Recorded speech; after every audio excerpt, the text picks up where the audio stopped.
자, 897쪽 고려서교 청산배고 계속 이어서 하겠습니다.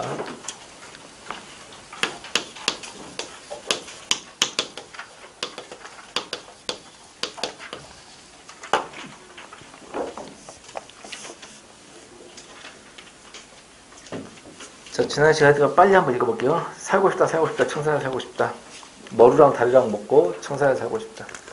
우는구나, 우는구나 세요. 자고 일어나서 우는구나 세요. 너보다 근심이 많은 나도 자고 일어나서 우노라. 날아가던 새, 날아가는 새를 본다. 물 아래로 날아가는 새를 본다. 이끼 묻은 쟁기를 가지고 물 아래로 날아가는 새를 본다. 이럭저럭 해서 낮은 지내왔지만 올 사람도 갈 사람도 없는 밤은 또 어찌하겠는가. 이렇게까지 끝났습니다. 자, 아까 보면 1년, 2년, 3년, 4년까지 읽고 끊었죠. 이제 몇 년 하는 거야? 5년, 그 다음 6년, 7년, 8년 할 차례 아닌가?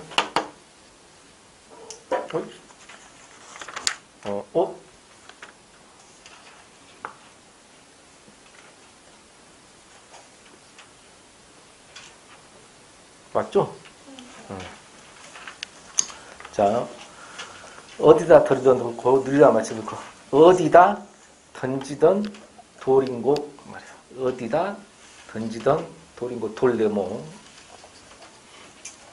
치고 이 돌이 뭐냐면 여기서 돌은 봐봐 어디에다 던지던 돌인고 누구를 맞히던 돌인고 그랬거든. 누리랑 맞히던 누구를 맞히던 돌인고 미리도 길이도 없이 이 미다라는 단어가 있어요. 미다하고 반대말이 그다. 미다는 미워하다. 그다는 사랑하다.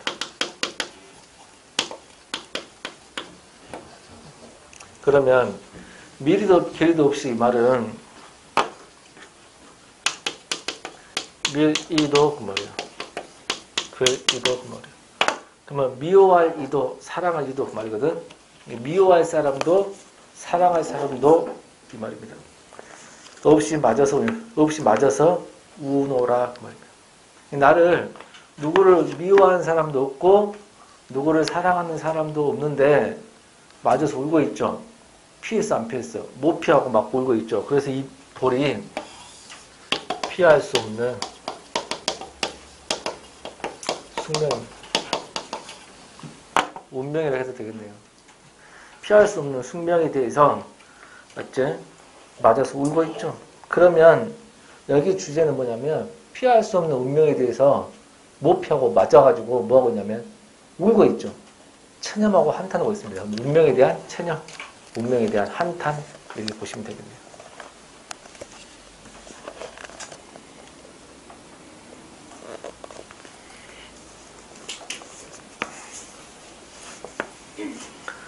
사르리 사르렸다. 바라리 사르렸다. 자, 여기서 보시면 지금 사르리 사르렸다를 방금 미리도 길이도 없이 요거하고 순서를 바꾸면 어떤 일이 발생하냐 바꿔볼게요. 6년 요리 가고 5년 요리 갔다 라고 하면 이렇게 짝꿍이에요. 그래서 뭐라고 쓰냐면 5년과 6년을 바꾸면 순서를 바꾸면 뭐가 된다? 대칭적 구조가 된다. 그러니까 이 시 노래는 대칭적 구조예요. 단 5형과 6년을 바꾼다면 대칭이 딱딱 맞는데 5형, 6년 안 바뀌어가지고 그럴 수 있죠. 살고 싶다. 바랄에 살겠다. 바랄이 바다입니다. 살고 싶다. 바다에 살고 싶다. 남아자기 구조개랑 먹고 바랄에 살았다. 남아자기는 나문재 풀, 바다풀 이름입니다. 나문재랑 굴조개를 먹으며 바랄에 살았다. 바랄이 바다입니다. 바다에 살고 싶다. 그러면 이 바랄도 동그라미 치고 아까 청산과 같은 단어란 걸 알 수 있죠. 이상형인데 어떤 이상형이냐면 나문재 풀, 굴조개를 먹을지언정 바다에 살고 싶다 했으니까 남아적의 구조견은 소박한 음식이에요. 그래서 이것도 현실 도피처로서의 이상향이다.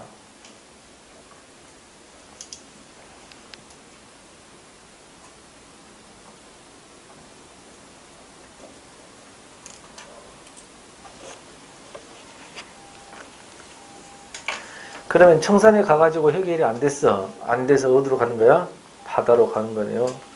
가다가 들어오라. 애정지 가다가 들어오라. 가다가 들어오노라. 애정지란 말은 외딴 부엌입니다. 외딴 부엌에 있는 정지가 부엌의 전라도 사투리입니다. 외딴 부엌에 가다가 들어오노라. 사삼이 짐대 오라서 해금을 혀거를 들어라. 사삼이는 사슴입니다. 이어졌겠죠? 사슴의 짐대는 장대입니다. 장대에 올라서 해금은 악기 이름이죠. 해금을 혀거를 들어라. 혀다가 켜답니다. 해금을 연주한 것을 들어오너라라는 겁니다. 자, 거기는 해석이 중요한데요.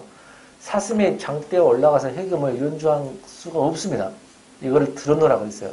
이게 실제로 일어났다면 미라클, 기적이죠, 기적. 그러면 기적이 일어나기를 바라는 겁니다. 그럼 여기서 해석이 중요한데요. 기적이 일어나기 바란다는 것은 삶이 그만큼 절박하다는 얘기예요. 그래서 이 파트의 주제는 생의 절박함입니다. 그 해석 엄청 중요해요. 기적이 일어나기 바라기 때문에 생의 절박함이다. 그 정도로 절박하다고 말해요.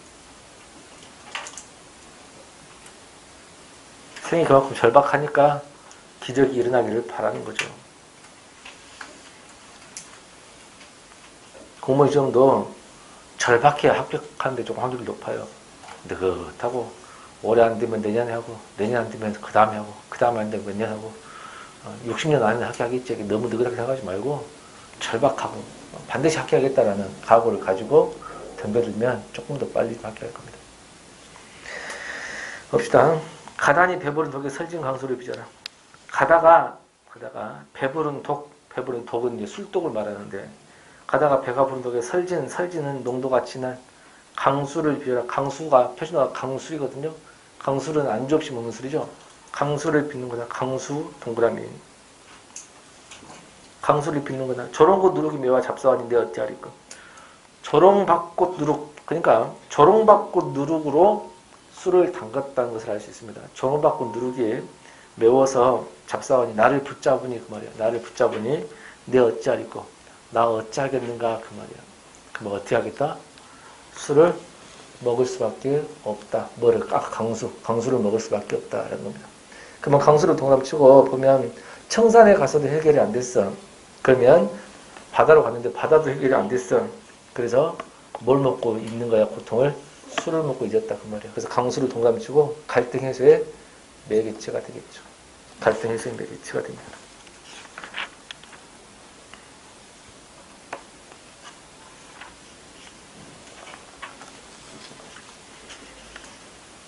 자, 이렇게 해서 청산배곡이 설명이 끝이 났습니다. 900호 쪽 경기책 한번 봐볼까요? 경기책은 아까 설명했죠? 네. 시계는 고려 중기 후 신지 사대부들이 썼다. 이렇게 보시면 됩니다. 한림배곡 한번 볼까요? 밑에 한림배곡 보시면 한림배곡이 우리나라 최초의 경기책 아니고 나온다면 시험에 나올 만한 거고요. 다른 경기책은 시험에 안 됩니다. 원순문 인노시 공로사륙. 자, 원순의 문장 이렇게 해석하세요. 뭐 유원순이라고 하지 말고, 그죠? 원순의 문장 인노시 이것을 일로의 시 이렇게 하시면 됩니다. 박일로의 시 꼭 그렇게 하지 말고 일로의 시. 공로사륙 공로의 사륙문 이렇게 하시면 되지. 굳이 이공로의 사륙 별명을 하지 말고, 알겠죠? 그러니까 신흥사대부 중에서 유원순이라는 사람이 문장 산문을 굉장히 잘 써. 전문가고, 박일로가 시를 굉장히 잘 써. 전문가고, 이공로라는 사람이 사륙별류문을 굉장히 잘 써. 그러면 그때 당시 신흥사대부들이 전공들입니다. 그럼 이정원과 진할님이 쌍운지표를 둘이 쌍을 맞춰서 운을 맞추는 걸 잘해. 쌍운지표를 잘해. 춘기의 대청문, 유춘기의 대청문, 광균이라는 사람이 경서특풀이, 양경시부, 양경의 시와부. 그 사람들 그거 쓰는데 위 시장 경기가 어떠니까 위 시험 보는 장소 경치가 어떠합니까? 그 말이에요. 여기서 이 글의 종류를 알게 해준 단어가 뭐야? 경기 어떠합니까? 그죠? 경치가 어떠합니까? 라는 겁니다. 그러면 밑줄 치고 뭐야? 경치가 어떤다 그 말이야. 좋다 안 좋다? 좋다 그 말이야. 자부심이죠. 자부심. 그러면 이 글을 쓴 사람도 누군지 모르겠으나 거기에 해당되는 사람이겠죠. 이 엽이라는 것은 악국명입니다. 악국명. 후렴구 같은 거죠. 악국명. 금학사의 옥승문세. 금이라는 학사의 한림학사의 옥승문세. 문화생들. 죽순처럼 쏟아진 문화생들. 금이 학사의 문화생들. 나까지 해서 몇 명입니까? 그 말이에요. 그러면 나도 금이 한림학사의 문화생이다. 그 말이에요. 나까지 해서 몇 명입니까? 그래서 이 사람들이 득이에 찬 모습을 다 썼던 것. 그러면 문학성은 좀 떨어지겠죠. 경기체가는 문학성은 좀 떨어집니다. 그래서 경기체가를 썼던 사람들이 나중에 대상 쓸 게 없어. 고려 말에. 재미가 없잖아. 경치가 어떠합니까? 라고 해야 되니까. 그래서 이 사람들이 쓴 게 뭐냐면 가사입니다. 가사로 바뀝니다. 그래서 가사라고 하는 것은 원래 태생부터가 귀족문학이에요. 가사라는 거. 알겠죠? 자, 이제 시조가 있는데요. 시조는 이 고려시대의 시조가 있고 나중에 보면 조선 전기 시조도 있고 조선 후기 시조도 있습니다. 이거를 한 방에 묶어서 설명을 해주겠습니다.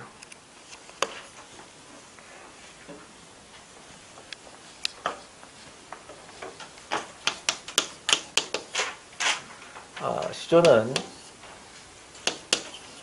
뜻이 언제 발생하고 언제 완성이 되고 언제 가장 융성했냐 이게 시조의 뜻이거든요.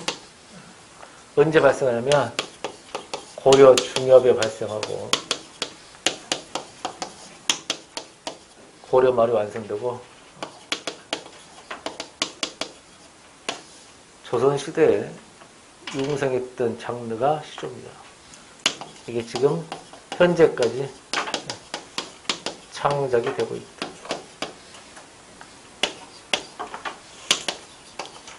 형식은 뭐 당연히 알다시피 3장 6구 12음보로 되어 있죠.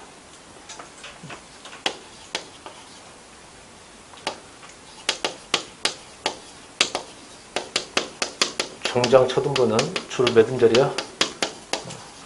3음절로 고정되어 있는 경우가 많고요.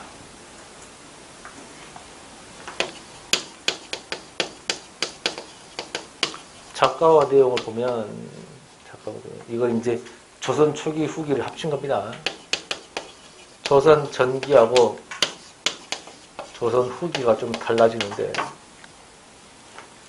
조선 전기의 작가들은 양반의 전유물입니다. 시조가 양반들이 썼기 때문에 내용은 자연을 노렸겠죠. 그런데 조선 후기에는 양반만 시를 쓴 게 아니고 평민이나 기생들까지 다 관여해가지고 다 쓰게 됩니다. 국수학 시간에 배우죠. 평민식 쓰는 게 조선 후기니까. 그러다 보면 강환적이 쓸 수도 있겠지만 유기적 충의상으로 쓰겠지만 그게 중요한 게 아니고 서민들을 위한 걸 쓰다 보면 평민들이 뭔 내용을 쓰냐면 현실을 풍자하는 것을 많이 쓰겠죠. 그러다 보면 이런 형식을 지켜야 평시조인데 이런 평시조보다 시조 형식이 길어진 것을 무슨 시조라고 하더라? 사설시조라고 그러잖아.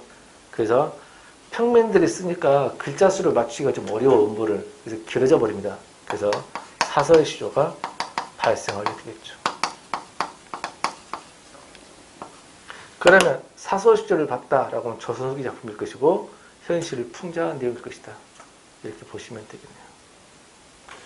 우리나라 3대 시조집이 있는데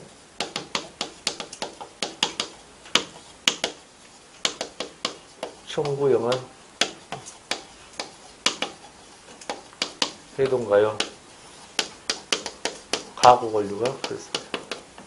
이게 우리나라 3대 시조집이구나. 이 정도만 아시면 되겠습니다. 시조는 내용 설명은 이 정도는 반드시 하셔야 되고요. 이제 시조가 나온다 그러면 주제 파악, 내용 파악이 엄청 중요합니다.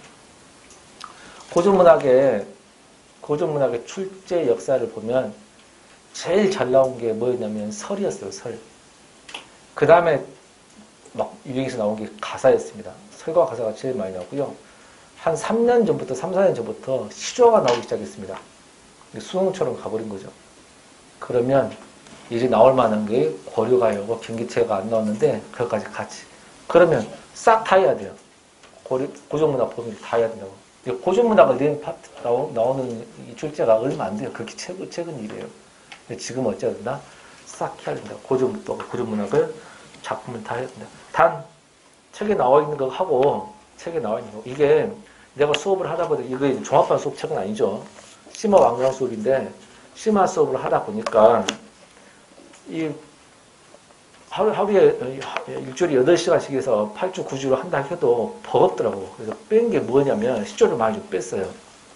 그래서 시조 많이 빼고 특히 추가해야 될 거 뭐 고려가요 가실이라든가 등등등 설이라든가 등등 가사작품이라든가 이런 파트를 전체 파트를 알 필요가 있겠다 싶어가지고 하는 게 이제 다음 달에 하는 이제 야간에 하는 특강 수업 같은 겁니다.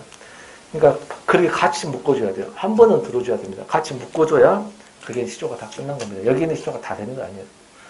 수능과 차이점이 있다면 수능은 시조를 배워도 4개 작품이 나오면 배운 게 2개고 안 배운 게 2개입니다. 그리고 공무원에서 시조는요 배운 것만 됩니다. 유명한 작품만 꼭 알아야 되고 몇 개 안 돼요. 하시면 돼요. 그러니까 이 시조를 보고 해석만 해버리면 되는 거죠. 그래서 이 7급이든 전 정리가 똑같습니다. 생판 처음 보는 시조가 나오지는 않는다는 거. 알겠죠? 다만 배워야지 그러니까 하면은 어렵지는 않을 거라는 생각이 듭니다. 그래서 내용이 중요하다. 이렇게 보시면 되는데요. 시조의 이번 명칭을 보시면 두 번째 줄 조선 영국때 가격 이세춘 밑줄 이세춘 시조의 가조 시조의 가조를 줄여서 시조라고 하구나. 이것도 좀 알아보세요. 시조의 가조를 줄여서 시조라고 하구나. 옆에 폐간문학은 안 하셔도 됩니다. 넘겨서 교육했죠. 이 가전체 문학이 3년 전부터 사태없이 나오고 있는데요. 해마다 내고 있는데요. 이 가전체 문학은 개념 한번 읽어볼까요? 문신들의 현실이라는 인식과 통찰을 사물을 의인하여 우의적 표현 사물을 의인한 밑줄. 그러니까 가전체라고도 하고 채자를 빼고 그냥 가전이라고 합니다. 이 가전이라는 게 뭐냐면 가짜 전기문 이런 뜻이에요. 원래 전기문은 사람의 업적, 위인의 업적을 쓰는 반면에 가전은 사물의 업적을 씁니다. 사물을 의인해서 수용을 하는 건데 종합반에서는 가전 처리를 해주지는 않고요. 제목만 좀 해줍니다. 제목만. 5번에 작품 보시면요. 국순종, 공방종, 국순종 있잖아. 시험에 나올 때 제목과 소재, 뭐를 의인하느냐. 알겠죠? 이거를 꼭 좀 알아두셔야 됩니다. 제목과 소재. 예를 들면 국순전은 술을 의인하다 이런 식으로 공방전은 돈 역전을 의인하다 이렇게 짝을 지어서 알아두셔야 됩니다. 알겠죠?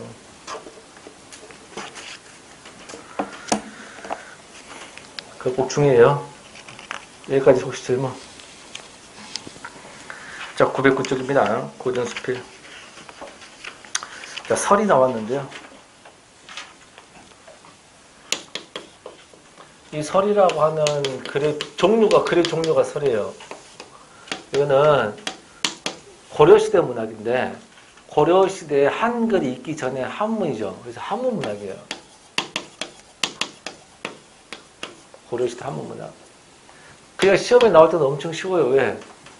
해석으로 해서 내니까. 그래서 읽으면 뭐 어렵지는 않을 거다. 다만 이 설이 구성이 어떻게 되어 있냐면 구성이 2단 구성으로 되어 있어요. 2단 구성으로 되어 있는데 앞에는 경험한 걸 쓰고 뒤에다가 주장을 했어요. 경험한 파트가 사실이고 주장이니까 의견이 되겠죠. 그러면 글의 전개 방식이 어떻게 되냐? 전개 방식을 보면 자기가 하고 싶은 말을 뒤에서 쓰면 당연히 미괄식이고 어떤 경험한 바에 미루어서 세상 일이 이렇더라는 겁니다. 유추죠, 유추. 직접 말하지 않고 돌려 말했고요.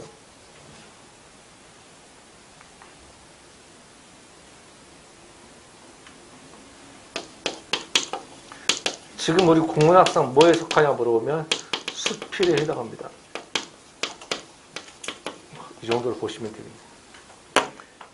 그리고 요거는 이 정도는 꼭 아셔야 되고 종합부에 상에서 다 알아야 돼. 그리고 실제로 설이 나오면 내용 파악, 주제 파악만 하시면 되겠습니다. 근데 지금 사마설의 시험에 나왔고 경설 나왔고 이역설 나왔어요. 알겠죠? 그럼 이제 안 나온 것들이 뭐 훈자오설, 도자설이라든가 뭐 여러 가지 설이 있는데 이제 이런 것들은 이제 문제풀이 하거나 아니면 야간에 특강할 때 수업을 들어가지고 보충을 해주시면 되겠습니다. 알겠죠? 이 중에 하나를 골라서 한번 해볼게요. 어떤 거? 뜻들이 없어서죠. 무조건 처음 겁니다. 참아서 봅시다. 근데 대답 안 하는 이유도 있는 것 같아. 왜냐하면 눈빛을 봤더니 이 중에 3분의 1은 야간 수업 듣는 사람이 지금 겹쳐 있어요. 상황이. 그러니까 어차피 야간 수업은 작품사 해주니까 아무튼 그런 것 같은데 또 봅시다. 한번 손 한번 들고 야간 수업 겹쳐서 듣는 사람 보세요. 대부분 사람들 듣고 있잖아. 그러니까 그 사람들은 야간에 또 하니까 손 안 드는 것 같아요. 이해가 돼요. 봅시다. 1번 참화설입니다. 참화설이라는 것은 차자는 빌릴 차자거든요. 맞자는 말 맞자고요. 말을 빌린 이야기 뭐 이 정도로 해석하면 되겠습니다. 말을 빌린 이야기에 한번 읽어봅시다. 누가 썼냐면 이 곡이라는 아저씨가 썼다 했잖아. 그러면 내가 그랬지. 이 나라는 사람은 소설자에 불과해 아니면 이 곡이라는 실제 작가 자신이야. 그렇죠. 시기 작가 자신입니다. 그렇죠. 내가 집이 가난해서 말이 없으므로 혹 빌려서 타는데 그러니까 이게 고려 시대에 급하게 어디 갈 일 있으면 말을 타고 갔군. 근데 있는 집 사람 같으면 말이 있는데 집이 가난했기 때문에 말이 없다는 거죠. 그러니까 어쨌다고 빌려서 탔다는 걸 알 수가 있죠. 지금으로 따지면 뭐야? 렌터죠. 렌터 말이죠. 그죠? 집이 가난해서 말이 없으면 혹 빌려서 타는데 봐봐. 여위고 둔하여 걸음이 느린 말이면 빌린 말이 여위고 둔하고 걸음이 느린 말이면 비록 급한 일이 있어도 감히 채찍질을 가하지 못하고 알겠죠? 이쪽 분 멘티에 분 책 있으신가요? 이쪽 분 멘티에 남자분 그 옆에 분 책 있어요? 보고 있어요? 이쪽 분 멘티에 분 책 보고 있나요? 보고 있어요? 잘 보시라고 물어본 거야. 봅시다. 그 다음 그래서 말을 빌린데 여유고 둔하여 걸음이 느린 말이면 비록 급한 일이 있어도 감히 채찍질을 가하지 못하고 자 빌린 말이 너무 여유가 빼빼하고 둔해 걸음도 느려 그러면 엄청 노쇠한 나이 먹은 말이거나 너무 빼빼하고 사료를 별로 안 준 말이거나 어디 아픈 말이거나 그러겠죠. 온전치 못하죠. 아니면 나이가 어린 새끼거나 이런 말을 탈 때는 급한 일이 있어도 감히 채찍질을 가하지 못해. 왜? 채찍질을 사주고 가겠다가 이 말이 넘어지고 다치면 내가 다친 거야 뭐 괜찮지만 이 말이 다치거나 죽거나 그러면 어찌해야 돼? 물어줘야 되잖아. 짜증나잖아. 이러려면 한 마리 샀겠지. 물어줘야 돼. 그래서 채찍질을 가하지 못한다. 이해되죠? 조심조심하여 곧 넘어질같이 여기다가 겨울이나 구렁을 만나면 내려서 걸어감으로 후회했어. 근데 발이 높고 키가 커. 귀가 날카로운 둔마는 둔마 반대겠죠. 뛰어난 말이라면 잘 달리는 말을 올라타면 의기양양하여 마음대로 채찍질하여 고삐를 놓으면 언덕과 골짜기가 평신을 보이니 심히 작겠다. 자 보세요. 좋은 말 빌려타면 왜 막 채찍질을 하고 골짜기 갔는데 안 내려 그냥 꽉 잡고만 있으면 돼. 왜? 오히려 그런 말일수록 관리를 잘해야죠. 골짜기 같은 데 가면 더 조심해야 되는 거 아닌가? 근데 그러든지 말든지 채찍질하고 나만 안 떨어지면 돼. 왜? 이 새끼는 안 죽거든. 나만 안 떨어지면 되잖아. 내 거 아니니까. 예? 이 말이 수명이 짧아지면 상관없어. 내 거 아니잖아. 그러니까 좋은 말을 빌리든 안 좋은 말, 이게 내 거 말이었으면 한결같이 탔겠지. 이해돼요? 내 거 말이 아니니까 말의 상태에 따라 조심히 탔다가 막 사집에 탔다가 내 거 아니니까 그런다 그 말이에요. 알겠죠? 그래서 실제로 보면 이 음주하다가 대리를 맡기잖아. 예? 대리를 맡기본 사람도 꽤 있죠. 대리를 맡기면 문제가 뭐냐? 나는 술에 취하고 잘 모르잖아. 예? 그럼 대리한 사람이 그게 지 차야 내 차야? 지 거 차가 아니지. 예. 그러면 천천히 잘 못 가지면 그냥 내 까지 사정없이 못 가. 사정없이 몰지. 과습발톱이 쓰다마다 팍 날라버리지 그냥. 그래. 그것까지는 괜찮아요. 신호 위반 할까 안 할까? 하지. 신호를 다 누가 지키고 가냐 한밤중에. 빨리 가면 저거지. 빨리 가고 따로 돈 벌어야지. 그래 안 그래요? 신호 위반 반드시 합니다.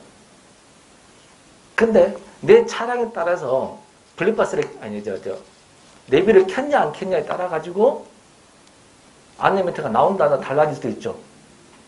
근데 얘가 그냥 사정없이 몰아가지고 탁 찍혔다. 누가 내야 돼 벌금을? 어? 차 주인이 내는 거야. 이해돼요? 그런다는 겁니다.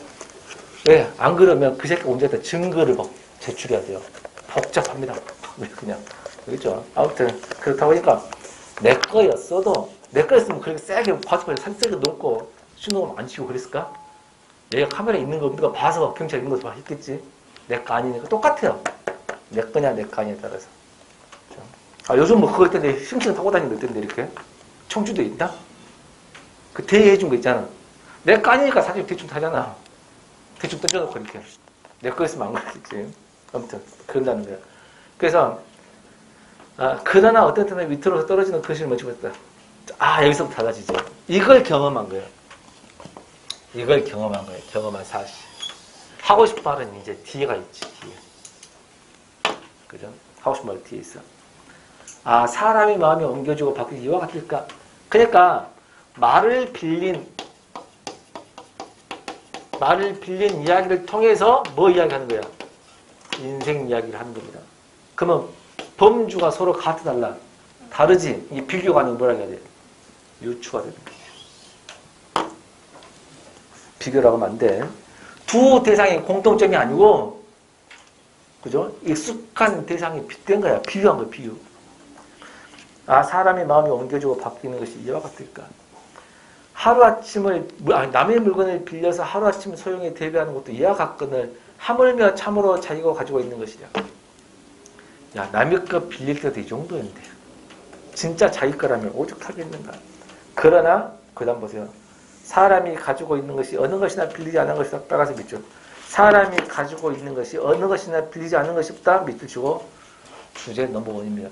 첫 번째 주제입니다. 그럼 이 사람은 뭘 하고 싶으냐면 진정한 자기 소유란이 있다 없다? 없다. 무소유의 본질 또는 소유의 본질.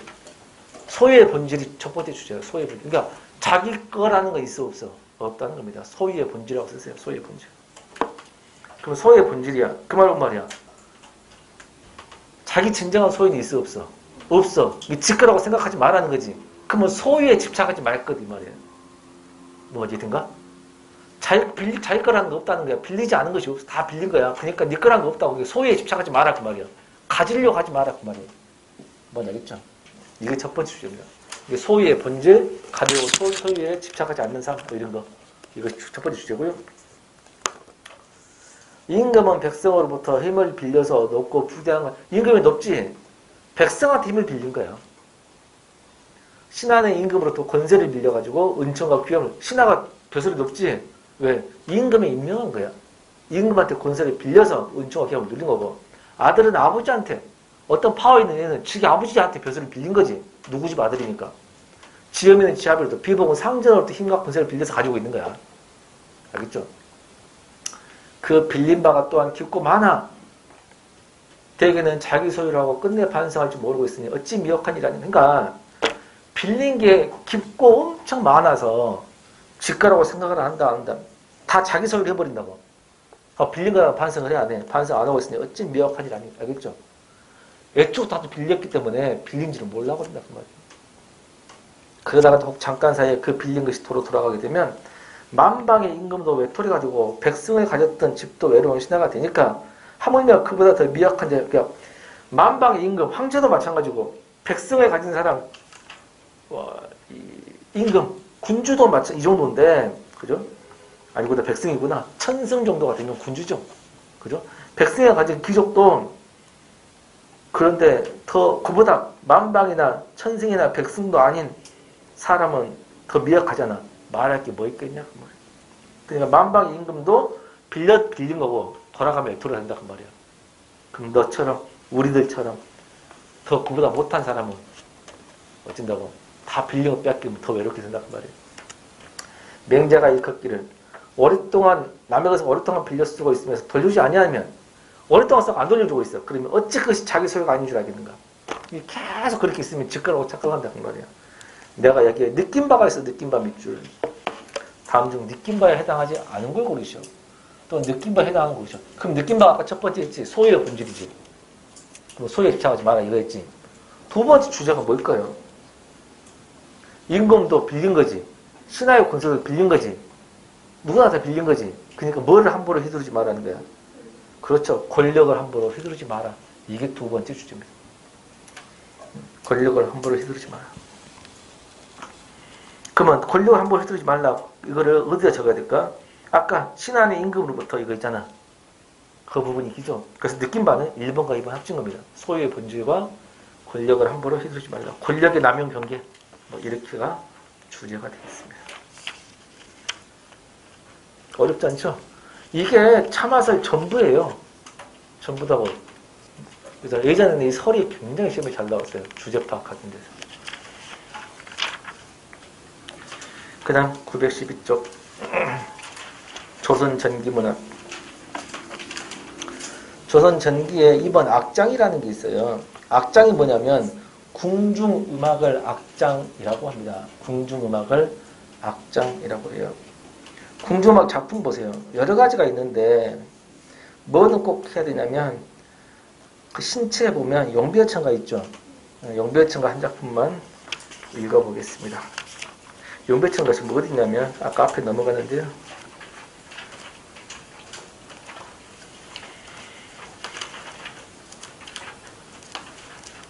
용비어천가 어디를 보시면 있냐면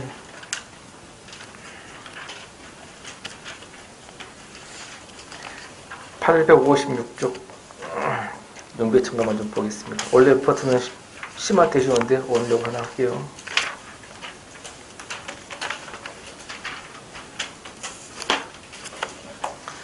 자, 용비어천가 보면 용비어천가 아까 간단히 이야기했는데 그리 종류는 악장이라고. 악장이 뭐야? 궁중음악 악장인데 이게 창작자를 보면 정인지 권재한지 정인지 집행사절학 있죠. 집행학자들이 쓴 겁니다. 집행사절을 썼는데 창작 연대가 중요합니다.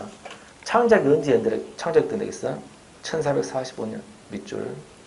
물론 가능은 47년일 수밖에 없는데 지금 45년이라는 게 중요합니다. 이 말은 호민점 창제가 몇 년이라겠죠?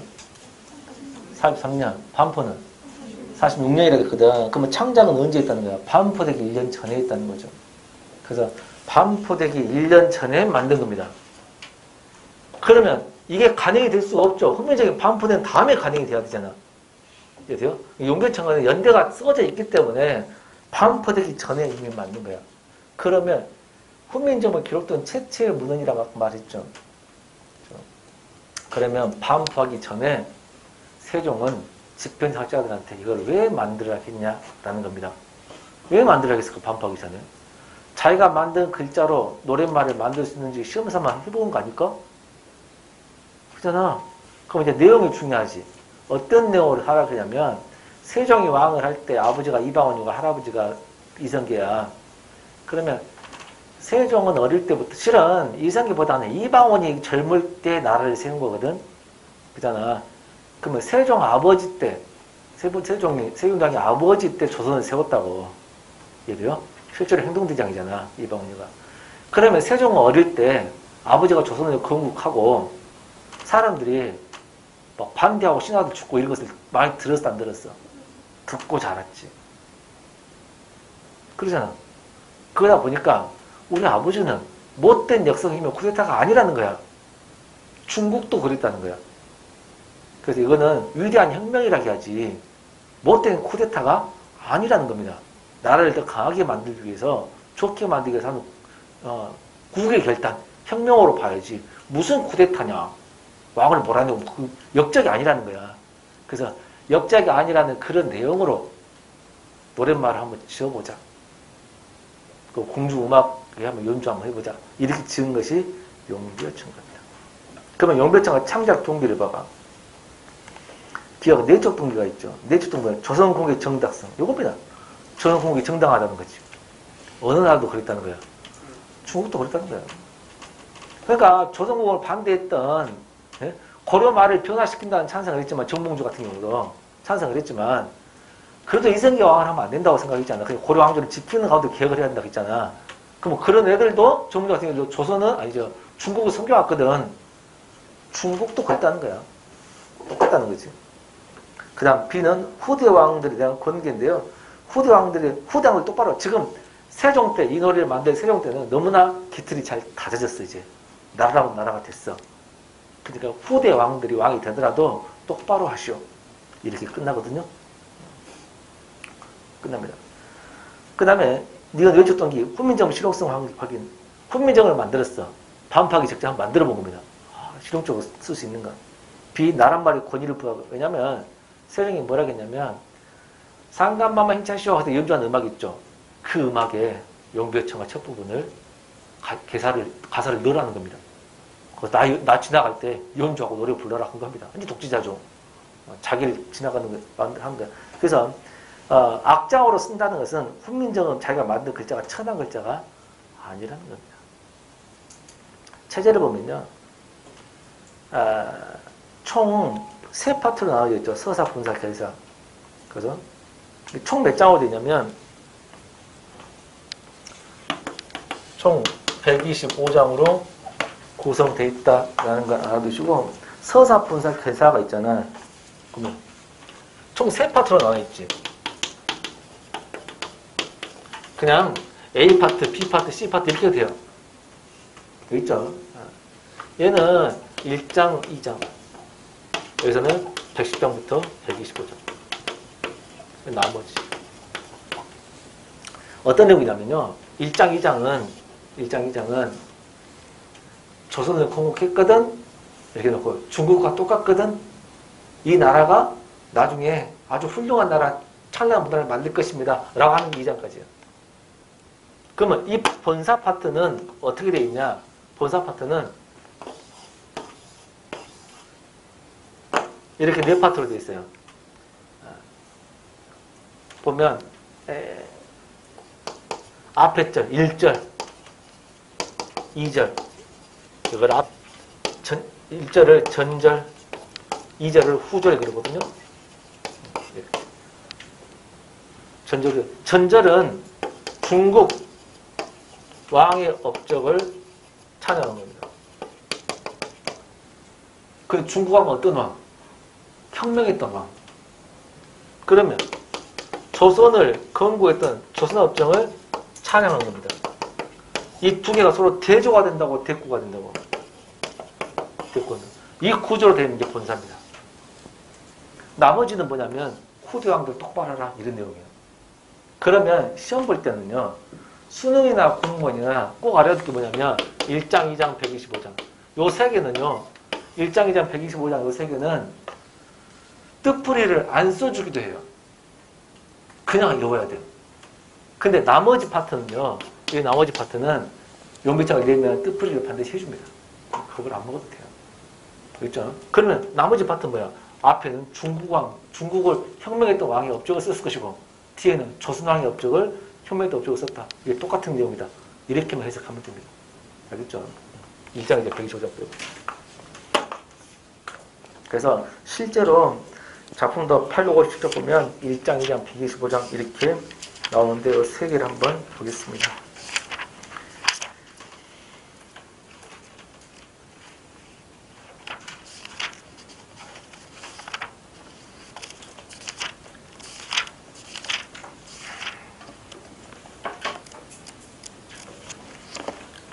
자, 1장, 857쪽 1장. 해동 육령이 나르샤 일마다 천복이시니 고성이 동부하시니 이렇게 끝나요. 자, 해동은 조선이죠. 바다 동쪽에 있으니까 조선을 말하죠. 중국에서 봤을 때. 육룡에 나오죠. 이 육룡의 해석이 중요한데요. 육룡은 6마리 용이죠. 그럼 6마리 용이니까 6마리 용을 조선을 건국했던 6명의 왕을 쓴 거예요. 그렇죠? 그러면 얘를 육조라 그러는데요. 자, 봐봐. 지금 세종이야. 네? 그러면 육조에는 세종이 들어가 안 들어가? 안 들어가겠지. 이때는 세종이란 말도 없어. 알겠죠? 그러면 6명의 왕을 써야 되는데 세종의 아버지가 누구야? 할아버지는 누구야?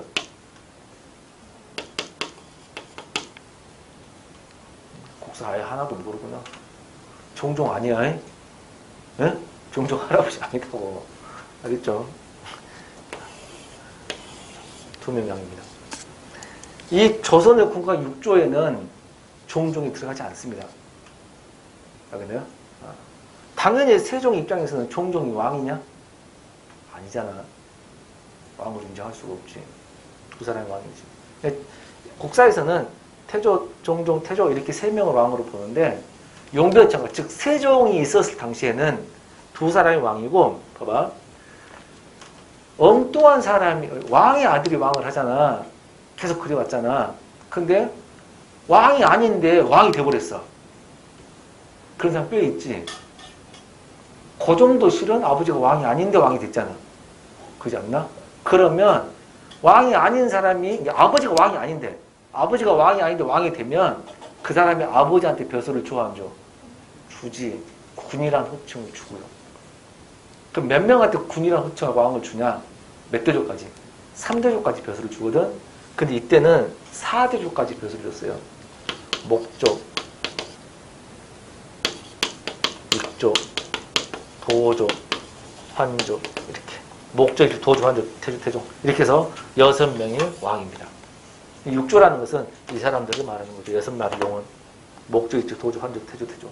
그러면 아까 이 조선의 왕이 어떤 차지했을 때 목조, 육조, 도조, 환조, 태조, 태종의 업적을 쓴 거예요. 알겠죠? 이렇게 보시면 되겠습니다. 국사에서는 여기서부터 왕으로 인정하는 거죠. 그래서 육룡을 밑이치고 육조라 해야 조선의 건국에 참여했던 육조라 해야 맞지. 어떻게 하면 틀리냐면 개국공신 하면 틀려버립니다. 알겠죠? 그거 굉장히 중요한 말이에요. 나르샤 일마다 천복이시니 이 이름 밑이치고 이 건국이죠. 건국. 다른 말로 개국. 나를 연 것마다 하늘에 보이시니 고성이 동부하시니 고성과 똑같으시니 그 말이야. 이 고성 이는 비교 부사급사입니다. 고성과 고성은 뭐냐면 옛 성현들이라는 뜻인데 옛날 누구? 중국왕.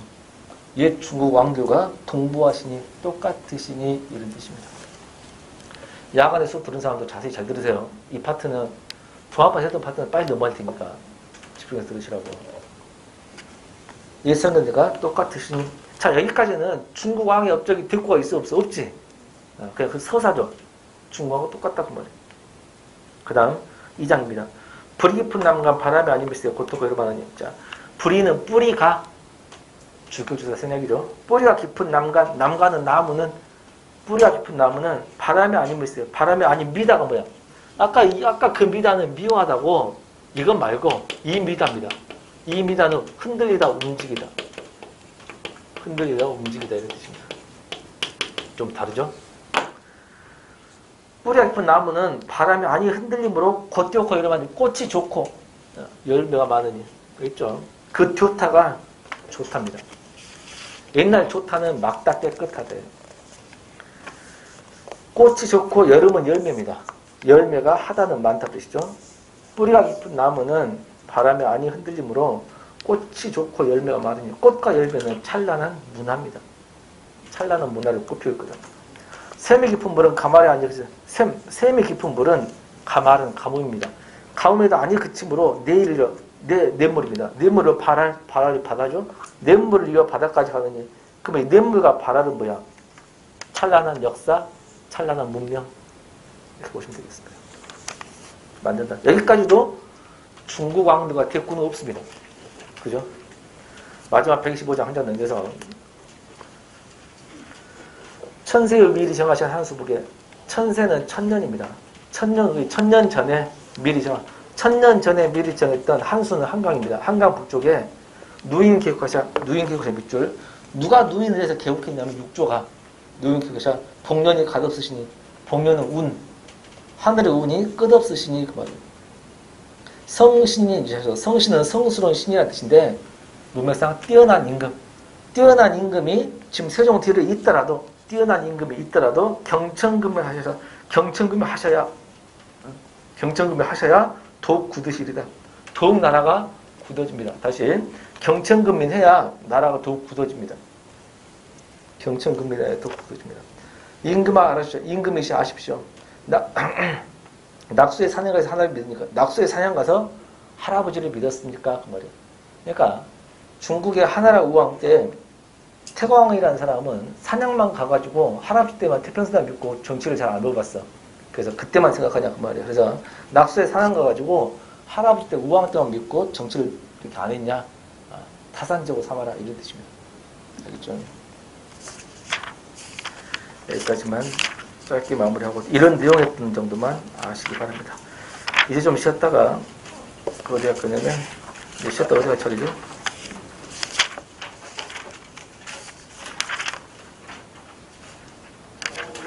가사 914쪽 하고 실제 내용 분석하겠습니다.